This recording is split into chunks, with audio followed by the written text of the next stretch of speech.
My aunt was a big woman, very tall, with a strong mind and will. She was what you may call a very manly woman. My uncle was a thin, small man, very weak, with no will at all.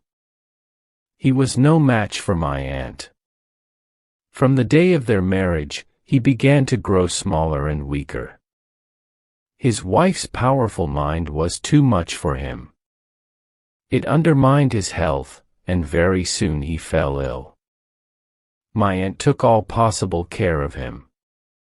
Half the doctors in town visited him, and prescribed medicine for him enough to cure a whole hospital.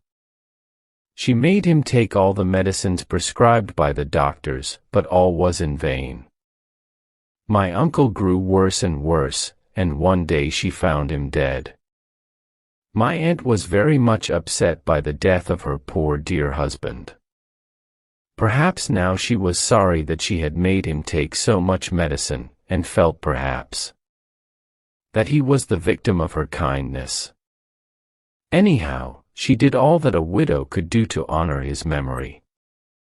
She spent very much money on her mourning dress. She wore a miniature of him about her neck as large as a small clock, and she had a full-length portrait of him, all this hanging in her bedroom.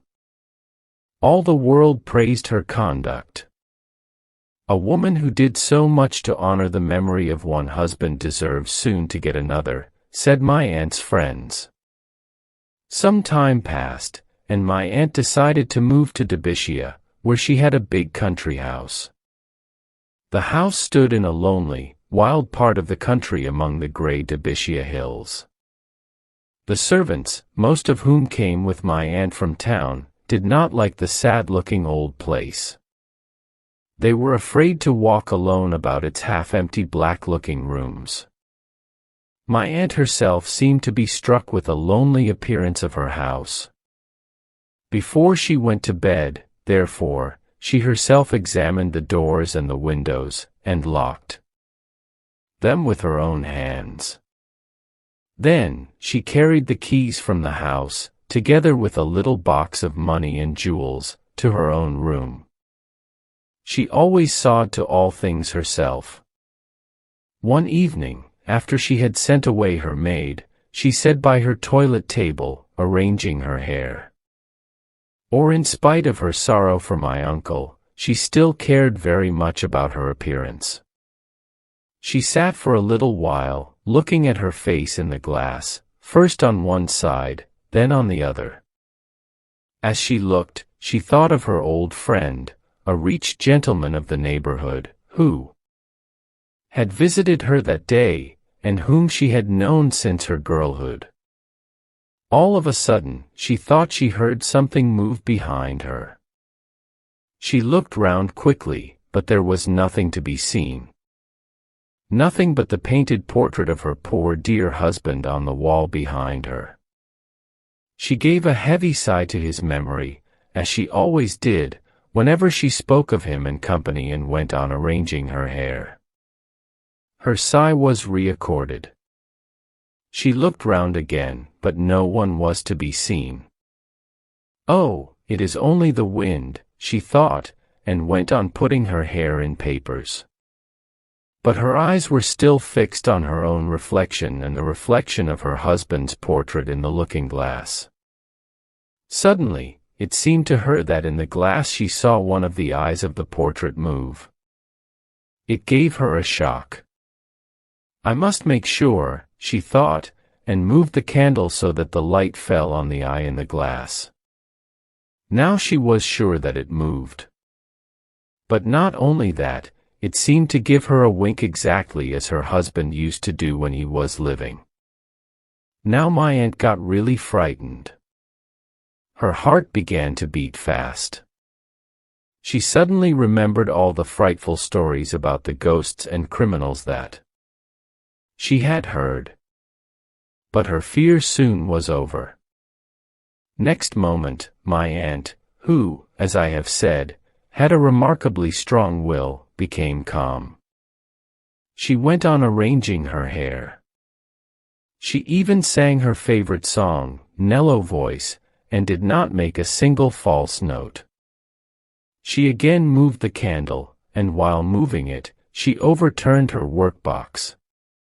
Then she took the candle and began without any hurry to pick up the articles one by one from the floor. She picked up something near the door. Then opened the door, looked for a moment into the corridor as if in doubt whether to go, and then walked quietly out. She hurried down the stairs and ordered the servants to arm themselves with anything they could find.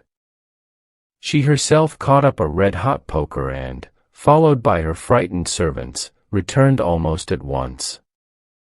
They entered the room. Paul was still and exactly in the same order as when she had left it.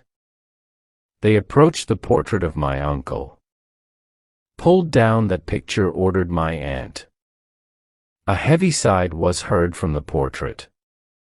The servant stepped back in fear. "Pulled down at once," cried my aunt impatiently. The picture was pulled down, and from a hiding place behind it, they dragged out a big black bearded fellow with a knife as long as my arm, but trembling with fear from head to foot. He confessed that he had stolen into my aunt's room to get her box of money and jewels when all the house was asleep.